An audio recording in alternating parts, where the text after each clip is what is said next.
all you want to do. Joining us now from Washington, Congressman, 9th District, Morgan Griffith. Congressman, good to have you.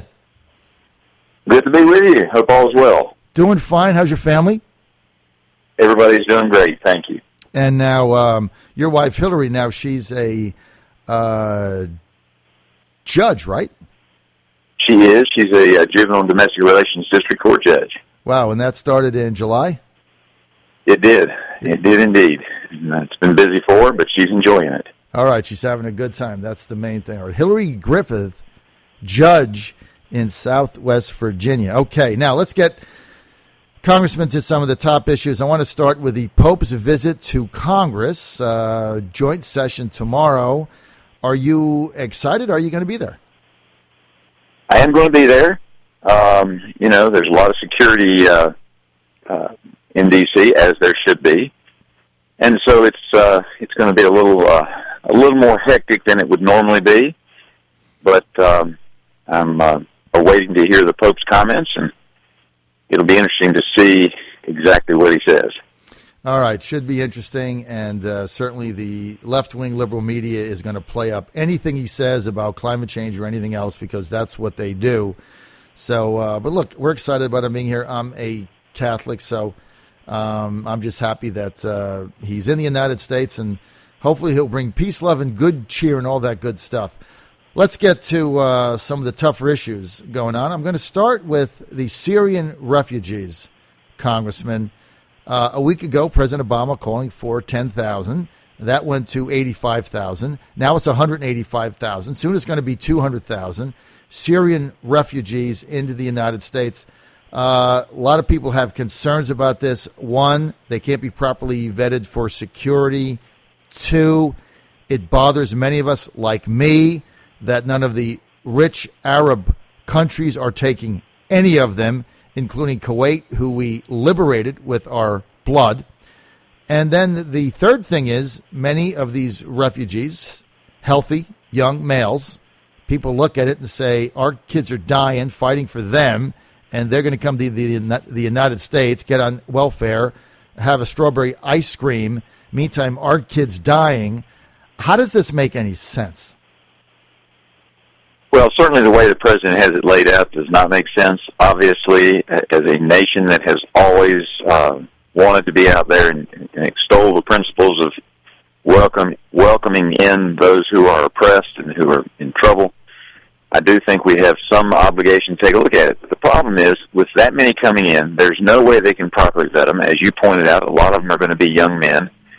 I was talking to a school group the other day, and I said, look, you bring me a mother with baby in arms, I have a hard time turning her away.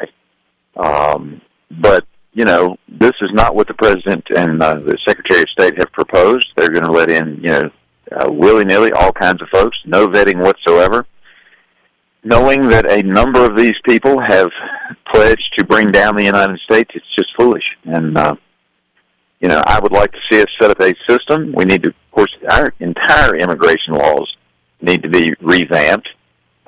We need to have a wall at the border, and then we need to make it easier for those people who want to share the American dream and can establish that that's what they're coming for, to be able to get in. We make that process so hard that it really has hurt a lot of folks who are trying to come in the legal way. So we need to do that, but as far as the refugees are concerned, we bring in that many people, we're going to bring in a lot of folks who are in fact terrorists, or who are in fact criminals, who may not be terrorists, but have other criminal aspects to their backgrounds, and that's not a good thing to do, particularly in light of the fact that a number of these folks, in fact, want to destroy the United States. Now, Congressman Griffith, you're a lawyer, so no one understands the legal ramifications better than Congressman Morgan Griffith. I want to get to the law on these refugees. I believe that after 9/11, one of the new laws that we have is when you have these refugees come in, they have to be vetted to some extent. And in order to do that, you have to spend the dollars to be sure you have the personnel to do that. And in order to do that, Congress has to appropriate that money. So is it possible that Congress could act, not appropriate the money, and stop this influx of 200,000 Syrian so-called migrant refugees into the United States, which every public opinion poll right now is showing that 75% of U.S. citizens don't want. Is there any way for Congress to stop this? Well, first, I would have to say that we'd have to take a look at it and make sure that there isn't already a pot of money appropriated that would at least get them started down that path. Secondly, I don't think the president is going to do it the proper way, so he's going to do it on the cheap and the lowdown. So he won't need as much money to do it because they're not going to really do any true vetting. The administrative branch of government has certain responsibilities, and, Congress may say you're supposed to vet these folks, but the president, as the leader of the executive branch of government, gets to decide how much that is done. I don't think it's going to be done properly. We certainly could try to put more restrictions on, but then we get to one of my favorite topics, and I hate to bore your audience with it, but that's the modern filibuster cloture rule, or some people call it the virtual filibuster. And that's where the Senate has to have 60 votes to pass anything these days, and it's because one senator can put a hold on a bill, and you have to have then 60 votes before you can take the bill up under the rules. Nothing in the Constitution, something they created in the 1970s.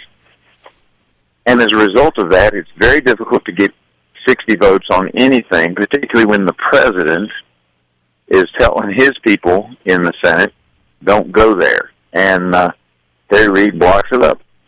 It's absolutely ridiculous. The rule needs to be, I think it needs to go back to the historical rule, which, if you want to stand in the well and make your case, argue for as long as you want to. But you've got to be standing there instead of off at your local steakhouse eating a steak and drinking a martini. Well, Congressman, you're so right on this, and it's so frustrating for so many people to see this 60-vote cloture rule not go the way of the dinosaur. Lindsey Graham, Senator of South Carolina, in the debate from the Reagan Center on a week ago Wednesday, was asked this question point blank by Louisiana Governor Bobby Jindal, and Graham defended the 60-vote cloture rule, saying that, look, if we're in the minority, that's the only protection that we have to stop Obama. Well, they haven't stopped Obama anyway. But Jindal had the best line of the night when he said, well, if you don't do that, you're going to end up back in the minority. But look, the Senate leadership, the Republican Senate leadership is not going to do a damn thing to change that because they're able to hide behind it. And then they can have these basically jump up and down with these showcase votes that don't mean anything, right? I mean, that's just reality. That is reality, and it's not the way the Republic working on democratic principles is supposed to work. I just look at last year's election, and I don't know how he would have voted on various issues, but basically you had Obamacare and Obama, and that was the only issue, and Mark Warner almost lost, came within 16,000 votes of losing. Right. And one of the reasons the senators like it is that an opponent running against you can't say, well, you voted for cap and trade, or you voted for this issue or that issue. If Mark Warner had voted for cap and trade, I bet you we could have found an additional 16,000 votes right here in Southwest Virginia to say he's out. But, there are no issues. It's just whoever has the nicest smile and whoever you like better. And that's the way the Senate likes it. But that's not the way the people like it. That's not the way democracy is supposed to work in our republic. It's not the way the system was designed to work. Look, if I make a decision and I vote, and some of these decisions are tough, and I vote a way that my district doesn't like, while I may not like losing my seat in the United States Congress, that is the right of the people, and the will of the people should be done. And right now, that modern filibuster rule is thwarting the will of the people and not giving people actual real choices. It's just about who's got the prettiest face or who happens to be, the friendliest person when you meet them on the street. It's not about issues. Our republic is supposed to be run by issue-driven politics, and that's not happening. Congressman, I want to get to John Boehner, your speaker. There is, as you know, a movement underfoot to a motion to vacate, if you will. I'm looking at this. I don't see how Boehner is going to be toppled. Am I wrong? It's going to be a tough fall for the speaker. He's got to carefully walk a tightrope. If a motion is made on the floor, what Mark Meadows did this summer was a motion that was made in a different format. But if a motion is made on the floor, it's a demand motion. And my best guess is that the speaker has some real difficulties unless he gets help from the Democrats maintaining his speakership. If a motion is made on the floor and the Democrats decide to stay out of it and vote present, that could topple Speaker Boehner. Is that what I'm hearing? No, if they vote present, that helps the speaker. If they historically they would vote against the speaker of the other party, and their votes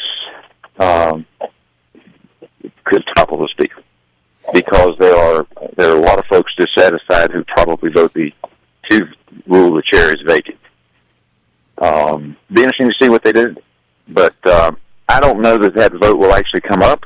One of the issues I've always had with it is the mere fact that, if you get rid of Boehner, who do you replace him with? Are you sure you're not going to end up with an individual who is, somebody that you dislike even more? Mm-hmm. And so that's one of the dilemmas that you have, is who's next if Boehner goes. But there are people who are trying to sort that out and figure out who they would propose as a candidate. It's going to be a very interesting fall in that regard, I think. So if that vote were held today, would Morgan Griffith, how would you come down on it? I'd have to see who the alternative was. Right. Makes sense. I have great frustration with Speaker Boehner, but I'd have to see who the alternative is. Okay, Trans-Pacific Partnership Act. Now we're getting more things leaked out. This, Congressman, this thing is unbelievable. As we get more details on this TPP thing, which Congress has not yet really looked at the final thing. It's a living, breathing document. Now we're finding out that there's stipulations in there that basically change our entire immigration policy, where foreign companies can bring in foreign workers, as many as they want, for up to a 5-year period, no tracking system. This thing looks insane to me. Is this on anybody's radar screen? Well, I think everybody's waiting to see what the final deal is. The big vote earlier this summer, which I did not vote in favor of, was to, move forward on the fast track. Now we'll have to see, what they actually come out with. There are a lot of different things, but folks are focused on the budget and spending and immigration and Planned Parenthood. And so until we actually have a bill to look at, a lot of folks are just saying, okay, we'll put that one on the back burner for now. There is a lot of concern. Currency manipulation is also one of the concerns that a lot of us think ought to be addressed. You probably ought to ask Clausen of Florida to come on the show. I bet he'd do it. He's an expert on currency manipulation and can give you a lot of background on it. And, very concerned that we're going to allow other countries to play games with their currencies at the same time we're opening up our markets to them, which will be devastating for American businesses. The battle now over funding, Planned Parenthood, government shutdown, leadership on both sides, both chambers have said there's not going to be a government shutdown. So everybody expects when the song and dance is done, there's going to be either a continuing resolution or something, but basically nothing is going to change. What happens now with the budget battle going into the next month? Well, I think, there are a number of folks who will not vote based on the fact that we've got even more information that Planned Parenthood has not been doing what they ought to do. Now, that's not true across the country. The videos are just on the West Coast. But, when you have videos out there that make it pretty darn clear, and I invite everybody to watch them, if they have any doubts as to their veracity, go look at the videos, make up your own mind. But it seems to me pretty clear that Planned Parenthood out there, at least, has been harvesting organs and doing the abortion specifically to get organs. That's going to be a major issue, and it'll be interesting to see how the leadership tries to get through that one, because there are a number of folks who will not vote to fund Planned Parenthood out of taxpayer dollars. They'll get plenty of money from other organizations and from donors. It's not like they're going to disappear. Right. And we had an amendment on the bill last week that said that money wouldn't go to Planned Parenthood, at least during the next year while we're studying and reviewing everything, but it would go to the federally qualified health clinics. We have more of those in Southwest Virginia than we have Planned Parenthood. We'd actually be helping more women in Southwest Virginia, and that may be true in other districts around the state. I can just speak to mine. Mm-hmm. there are more federally qualified health clinics that women can go to than there are Planned Parenthood centers. Right. So wouldn't it be smarter to put the money where it gets greater access for regular folks? I think that makes sense, even if we weren't talking about the whole harvesting of organs from babies. So I've only got a half a minute, so very, very quickly, is anybody addressing the debt? Yes, there's a great concern about it. Stay tuned. That comes up soon, too. These are the issues that are going to make it interesting for Speaker Boehner this fall. He's got to walk those issues very carefully, and if he shows a lack of leadership, I suspect he may actually have a hard time making it to the end of the year. All right, you heard it right here. Congressman Morgan Griffith saying Speaker Boehner's tenure tenuous.